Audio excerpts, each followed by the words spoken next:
welcome to the final video of the Power of Listening series. If you are tuning into this one, we are going to go through a recap of all of the previous videos. So this means this is the only one that you have to tune into. False. Make sure that you go back and check out all of the previous videos. We are going to give you a quick recap in this video, but there are a ton of details, strategies, and tips throughout the previous videos. So without further ado, let's delve in. In the first video, we discussed why active listening is so important. If you are a great active listener, it really allows a platform for somebody to feel comfortable to share their own ideas, their own beliefs, and it really is the only way that we can gain an understanding of someone else's world.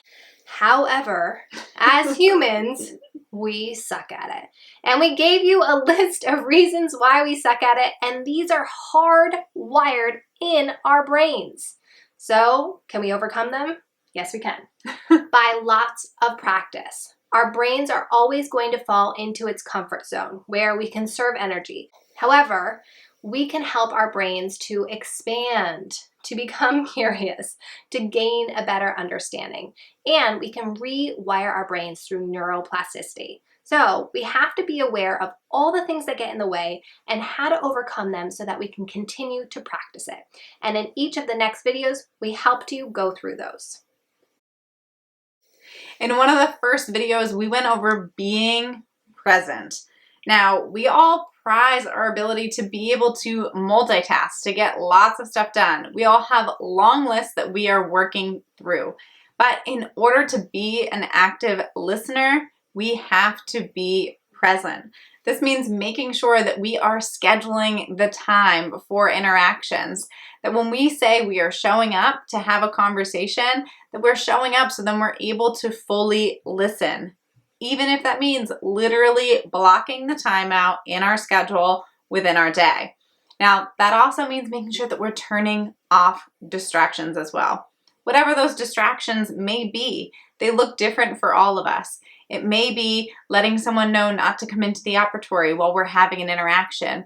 It could be silencing our practice management software, the communication software, shutting off our iWatch. Distractions come in a myriad of ways. So we have to be mindful of what our days look like, what our schedules look like, and what gets in the way for us to ensure that we can fully show up and be present. Body language is one of the most important tools that we can use to show someone that we are truly listening. Now, we talk about body language all the time because it is 12 times more impactful than verbal communication. In the videos in the Power of Listening series, we went over eye contact and our actual body language and how we can create connections with a person that we are listening to without using any words at all. Just a quick recap of it all. Some of the key factors are that if you can put your own body into the position of what somebody would look like when they truly are listening, it activates your brain to listen. So this is a great way to help yourself to be an active listener. It takes effort, it takes practice, and this is a simple thing that you can do to already stimulate to your brain, you must be listening to someone. And even if somebody is telling you a really boring story, the first thing that you can do is put yourself into that active listener position, and you might find yourself getting a little bit more curious about what they have to say. After body language, we then went into judgments and biases and why these exist, why they come up for us. The reality is that we cannot avoid making judgments. They keep us alive. It lets us know, is something safe? Is it dangerous? Can you trust someone?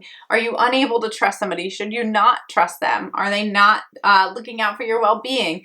These are rapid, quick judgments that we have to make that are meant to be there for our survival, for our safety.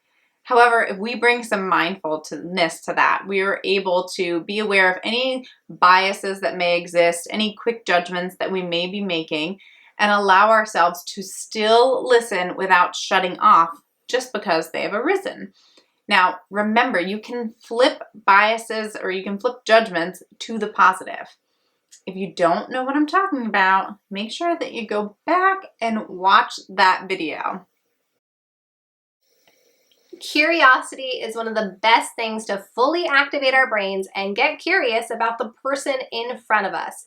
In our video about curiosity and discovery mindset, we go into what sort of chemicals are released in the brain that help us get intrigued by the information that we're gaining and why this is so important. So make sure that you have watched that video and get a full understanding of why the curiosity mindset could be one of the most important tools that you can utilize in becoming an active listener.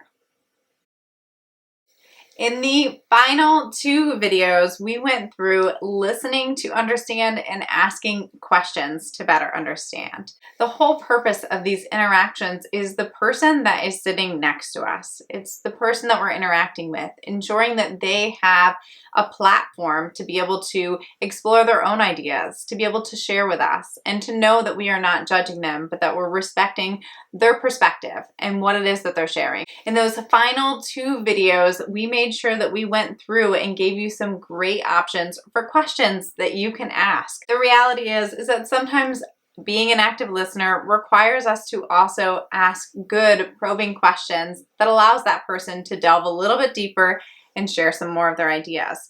So if you want those questions, those go-to ways of delving deeper, make sure that you check out those final 2 videos. Phew!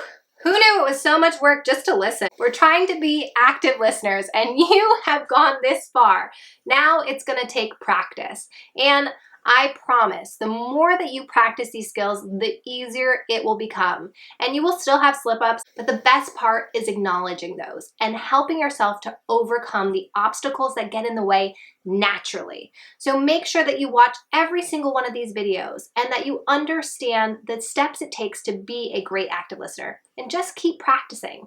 I really hope that you enjoyed the Power of Listening series, and if there is another series that you are interested in to receive from the Dental MVP, make sure to leave it in the comments. Do not forget to subscribe and like this video, and we'll see you in the next series.